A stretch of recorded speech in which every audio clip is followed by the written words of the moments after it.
I want to tell you about the day my mother called me a disgrace. Not in private, not in the quiet of our kitchen with the door closed and voices low, in front of 47 people, at my cousin's engagement party, with champagne glasses still raised and the fairy lights still glowing, and everyone I had known my entire life standing close enough to hear every word. Disgrace. She said it clearly, deliberately, the way you say a word you have been saving for exactly the right moment. My relationship with my mother had never been simple. Margaret Carter was not a cruel woman by nature. She was a woman shaped entirely by what other people thought of her, by appearances, by the carefully maintained image of a family that had done everything correctly and produced children who reflected well. My brother James, an attorney, married, 3 children, house in the right neighborhood. Perfect. My sister Claire, a teacher, engaged to someone appropriate, volunteer work on weekends. Also perfect. And then there was me, Emily, the one who had left the steady job, who had spent 3 years building something online that her mother couldn't explain at dinner parties, who had made choices that didn't photograph well for the family Christmas card. I was the variable in an otherwise controlled equation, and Margaret Carter did not like variables. The engagement party was for my cousin Sophie.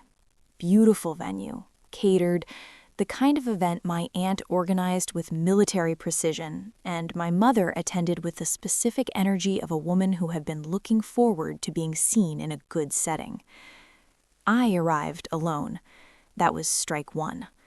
"Where's your partner?" my aunt asked within 30 seconds of my arrival. "I don't have one currently," I said pleasantly.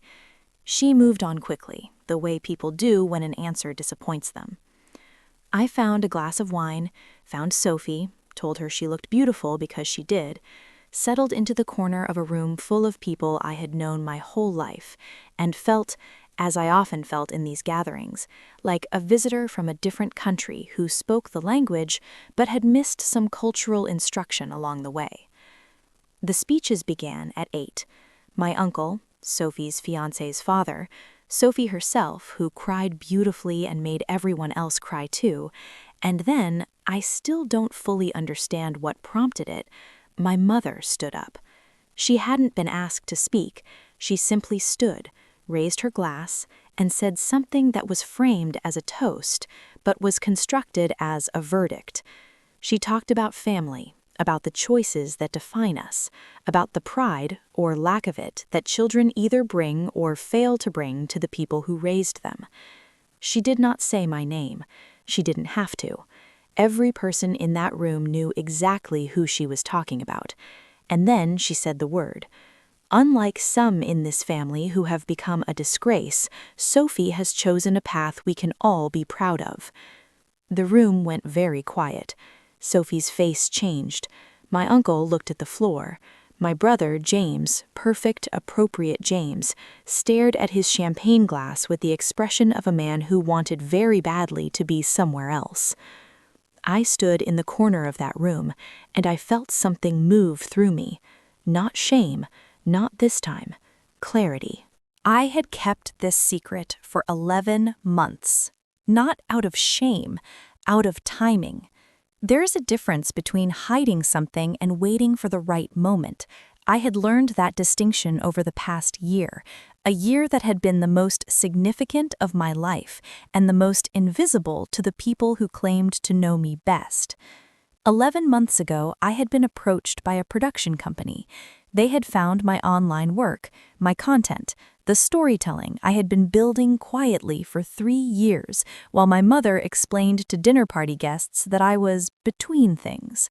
They had offered me a contract, not a small one, a development deal, a series, my name attached to something that would reach more people than anything anyone in my family had ever done. I had signed it 9 months ago. The first episode had aired 6 weeks ago. under a pen name, a professional decision, not a personal one. My online audience knew me as E. Carter. My family knew nothing. I had planned to tell them, at Christmas, calmly, over dinner, with evidence, the contract, the viewing numbers, the review that had run in a publication my mother actually read. I had planned it carefully, measured. Disgrace. She had just moved the timeline. I set down my wine glass. Slowly, deliberately. My cousin Sophie caught my eye from across the room. She looked worried. I gave her a small nod that I hoped communicated, "It's okay. This is actually okay."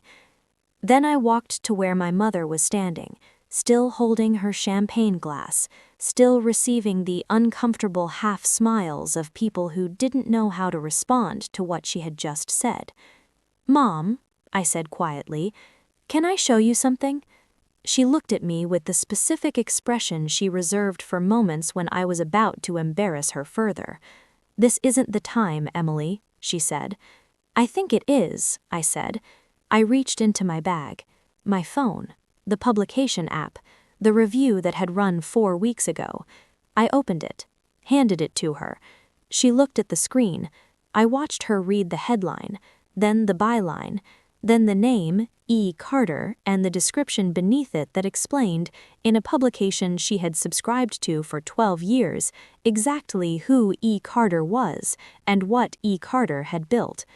Her expression changed. Slowly, the way expressions change when the ground shifts beneath them. "This is you," she said. "Yes," I said.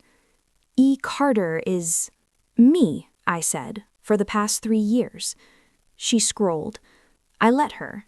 The viewing numbers, the contract announcement that had run in the industry press, the interview I had given, carefully under the pen name, that had been shared 40,000 times.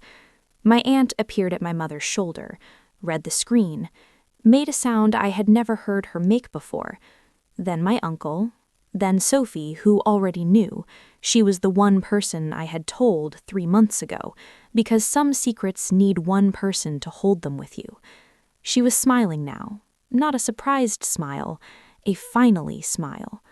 The room gathered the way rooms gather when something is happening that nobody wants to miss, but everyone pretends they aren't watching. I raised my voice slightly, not dramatically, not for performance, simply so that the people who had heard my mother's word could also hear what came next. "I have been building something for 3 years," I said. Something my mother couldn't explain at dinner parties because I hadn't explained it to her. That was my choice. I was waiting for the right moment. I looked at my mother. "You gave me one," I said simply. I told them. The contract, the series, the viewing numbers that had climbed every week for 6 weeks. I told them about the 3 years of building while being called a failure and a variable, and now a disgrace. About the choice to keep it private, not from shame, but from a specific kind of self-protection that women who have been chronically doubted by the people closest to them will recognize immediately. "I didn't tell you," I said to my mother specifically, "because I needed to know it was real before I handed it to you to have an opinion about." The room was very quiet. My brother James set down his champagne glass. My sister Claire had her hand over her mouth. My mother was looking at me with an expression I had never seen on her face in 30 years. Shock, and underneath the shock, something smaller, something that would take months to fully surface. Remorse. My mother found me an hour later, in the garden outside the venue. I had needed air. The kind of air you need after a room full of people have rearranged their understanding of you in real time. She came alone, without her champagne glass, without the performance. Just Margaret Carter in her party dress, standing in a garden, looking at her daughter, with the specific expression of a woman who has run out of armor. "Emily," she said. I waited. "I didn't know," she said. "I know," I said. I should have. She stopped. I should have asked instead of assuming. Yes, I said, you should have. She was quiet for a moment. The garden sounds filled the space between us. Music from inside, voices, Sophie's laugh carrying through the glass doors. Disgrace, I said quietly. That word. She closed her eyes. I know, she said. I need you to understand what that word does. Not just tonight, every time, every version of it you have delivered over the years. I need you to understand that I built everything I have built, not because of that word, but despite it. She opened her eyes. They were wet. I'm sorry, she said. Simple, undecorated, the kind of apology that costs something real. I know, I said again. We stood in that garden for a long time, not resolving everything. Some things don't resolve in single conversations, but beginning.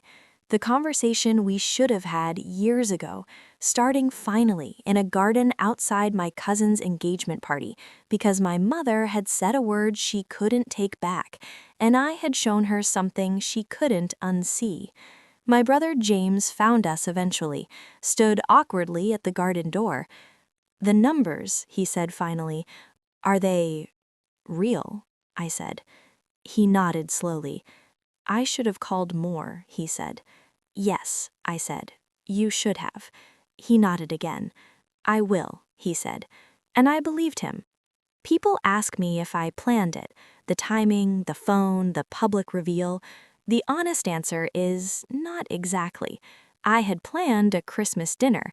My mother planned a disgrace. Between the two of us, her version turned out to be more useful. The series has now aired 12 episodes. The viewing numbers are things I still sometimes have to look at twice to believe. My mother called me 2 weeks after the party, not to discuss the numbers, to ask if she could watch it. Of course, I said. She called me the next day. She had watched all 12 episodes in one sitting. She cried at episode 4. I know because she called me from the middle of it. You made this, she said. I did, I said. Emily, she said. And in the way she said my name, just my name, nothing attached to it, no verdict or qualifier or disappointment, I heard something I had been waiting 30 years to hear. Pride. Uncomplicated, unguarded, real. That, I decided, was worth every single thing it had cost to get here.